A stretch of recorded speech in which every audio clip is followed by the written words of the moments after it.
Hello everybody, this is Grow in the Word with Maria Miyakung. As usual, I am blessed and I'm so excited to be here with you. It's another week, and we have a new topic this time. Oh, well, from the title, you already see that this video is tithe or not tithe. This is a hot topic. It's what you call a hot topic when it comes to Christianity or when it comes to the church, really. And this first part, this first episode, we're gonna look at what the Old Testament says about tithing, and in the next episode, we are gonna be talking about what the New Testament says about tithing, because the New Testament isn't completely silent on tithing. Yes, it doesn't say much, but it does say a little bit that we can, take from. So stick around. I believe if you are someone who has had questions about tithing, whether we should tithe or we shouldn't tithe, where does tithing even come from, this video is going to answer a lot of your questions. Trust me, I am not going to be looking at tithing on an emotional point of view. I am not going to be looking at it at a, traditional, like this is our tradition, maybe in our family or in our church that we're doing, but I'm going to be looking at it biblically. What does the Bible say? Because we are living by the word. Okay, so let's get right into it. As this is a hot topic, right, I do want to give a quick disclaimer. First things first, I say this video is biblical, so I do just want to give a disclaimer that if you do not tithe, you are not going to go to hell. So this is not one of those videos where I'm going to say, if you do not tithe, you're going to go to hell. If you do not tithe, you will never be rich. There are extremely rich people who don't tithe. In fact, they don't even know the Lord, but that's the story for another day. And something else, last one, if you're one of those people who is going to say, whatever she says, tithing has worked for me, so that's what I'm going to do, that's great for you. But guess what? Many things work for people. Charms work for people. Someone will say, actually, praying, believing God for my healing doesn't work. Medicine is the only thing that works for me. Prayer doesn't work for me. Things can work for people, but that doesn't make it true. A certain man of God say that truth is not validated by results. Truth is validated by truth.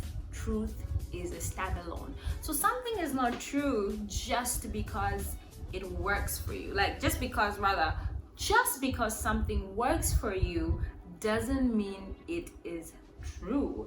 Just because stealing is the way I make my way of living doesn't mean it is the right thing to do. So I guess you get the point. So stick to the word. I will stick to the word, and I hope that this is a message that will bless you, that it will enlighten you and really give you more context as you choose to tithe, as you continue to tithe, or as you choose not to tithe.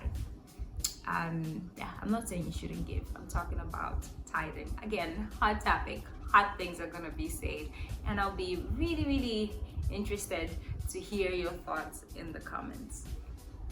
Which reminds me, do like, comment, subscribe, and share this video with your loved ones. The first thing I want us to look at is the first time that tithing was mentioned in the Bible. Remember, we're looking at the Old Testament, right? So the first time that tithing was mentioned in the Bible. So this is the law of first mention. So usually when you're trying to study a certain thing in the Bible, you go look at where it was first mentioned to see what was the original meaning. A good example that we can look at is, for example, worship. Most of us now know worship as, singing a song to the Lord, but that is not how worship originally started.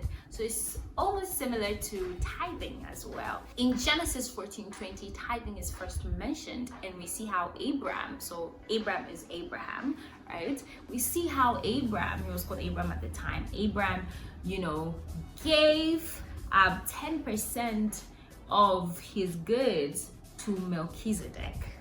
Now, what had happened, just some context for you, is that Lot, who is Abraham's nephew, was taken from Sodom, him and his family, after a war that happened there basically, and Abraham was now going to retrieve his nephew and his family, his nephew's family. So basically Abraham's family members, he was going to take them back, and he did win. He was able to take them back, and on his way back home, I believe, is when he met Melchizedek, who is this priest. And I just want to mention that the Old Testament, in case as a reminder, if we do not know, that the Old Testament is literally types and shadows and prophecies and promises. So we see all these things, all these stories are really related to the coming of Christ.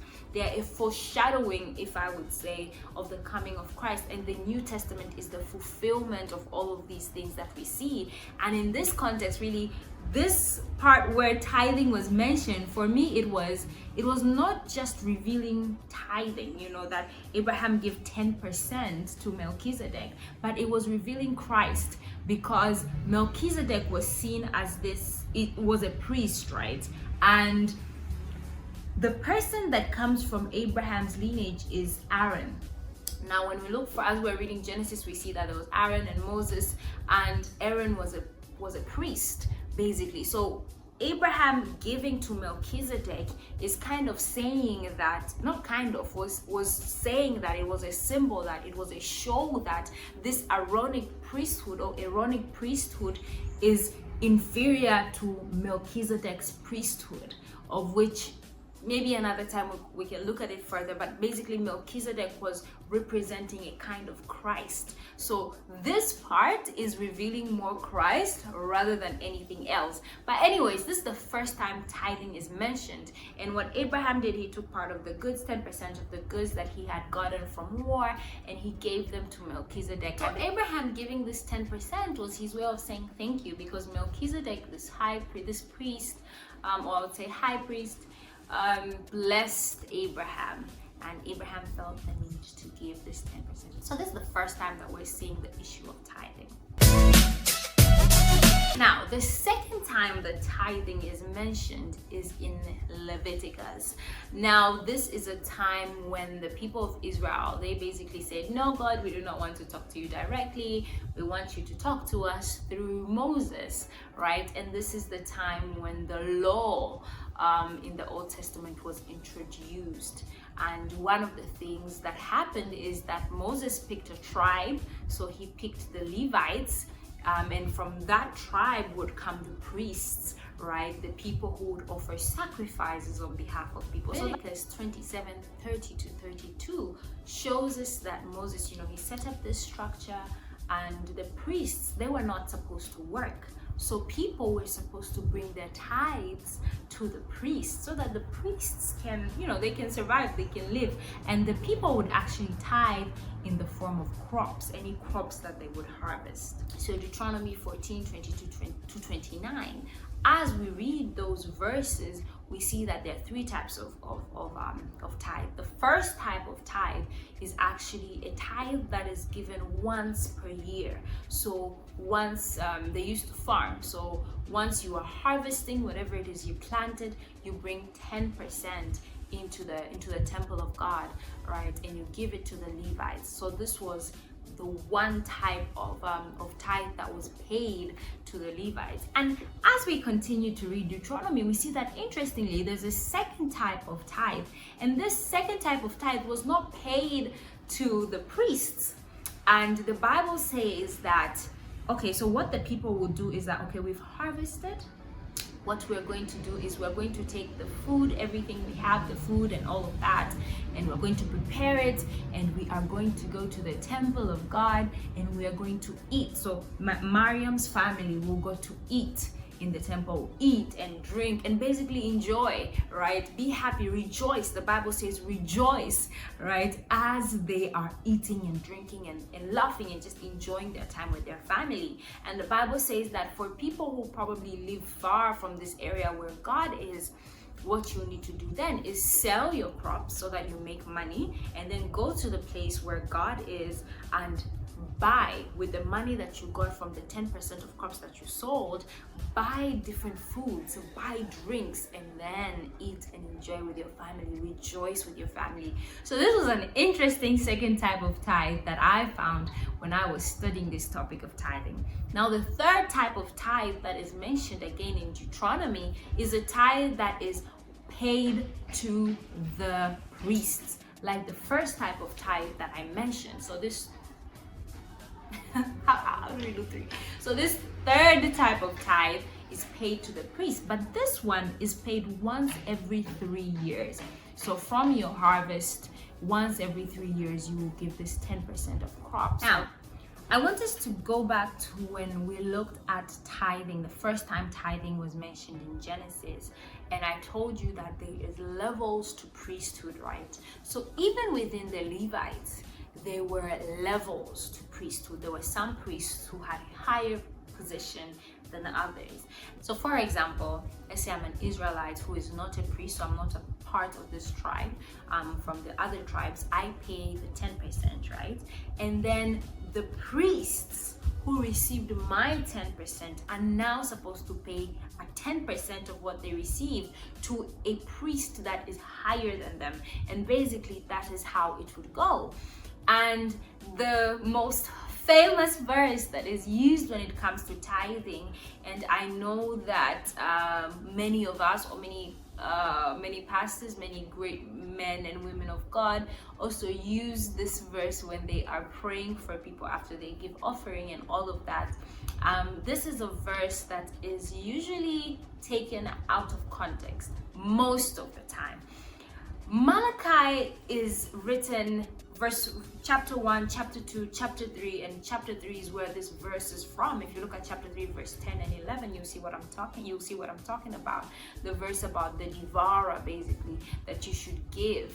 Let me even read the verse for you. So Malachi 3 verses 10 to 11, bring ye all the tithe into the storehouse. So bring all the tithe into the storehouse, that there may be meat in mine house, and prove me now herewith, saith the Lord of hosts, if I will not open your windows of heaven and pour you out a blessing, that there shall not be room enough to receive it. Verse 11, and I will rebuke the devourer for your sakes, and he shall not destroy the fruits of your ground, neither shall your vine cast her fruit before the time in the field, saith the Lord of hosts. Let's go to verse 12. And all nations shall call you blessed, and ye shall be a delightsome land, saith the Lord of hosts. When you look at, again, context is everything. When you are reading a certain verse, it's good to read the verses before, the pretext, and the verses after, which are the post texts. When we look at, let's go back, because first of all, when these books were written in the Bible, they were not written in chapters. It was like a long letter. You'd read it as one. It's not like you read it one chapter, second chapter, third chapter. But when you look at Malachi 1:6, you clearly see that this message, whatever is being talked about here, is actually just for the priests. Same as when you look at Malachi chapter 2 verse 1, you see that this is actually talking to the priests. Same as Malachi 3:3, of which these verses, Malachi 3:10, 11, 12, are from this same chapter. You see that this chapter, these 3 chapters, this book is to the Levites. It is to the priests. What was happening at the time, what was being exposed by Malachi, the author, the writer of this book, is how the priests themselves were not faithful in paying their tithe to the higher priest, so the priest that is higher than you. So this was actually talking to priests. Now, yes, somebody can say that, well, you say that the whole Bible is not written to us, it's written for us. There is still context, right? If this is going to the priests, you are not a priest, then this instruction is not for you. Now, even with this verse 12, where God says, I will rebuke the devourer, This is why it is important to know about your authority as a believer, because right now God has given us all authority that we need. He has given us all the power, the same power that raised Christ from the dead. He has given us everything that we need to rebuke the devil, to resist the devil, that he may flee from us. We have authority to cast out anything that may want to take from us in one way or another. So now this is a responsibility for the believer, because the Lord has already provided the power you need, right? So this has been a lot of information, but I hope that you will take your time, you will look into it, you will understand it.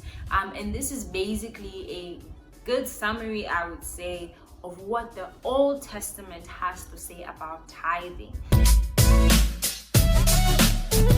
So we have reached the end of our video, and this is the part 1 of tithe or not tithe.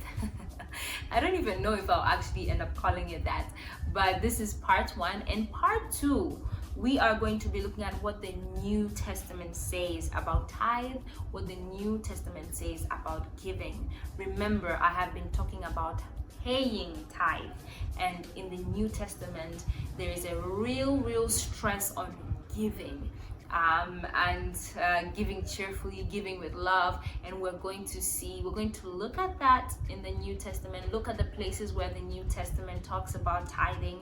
What does it say about tithing?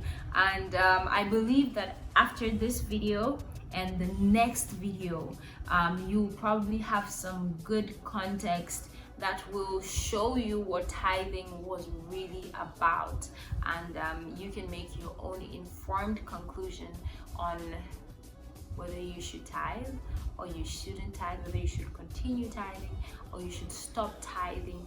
But that is up to you, right?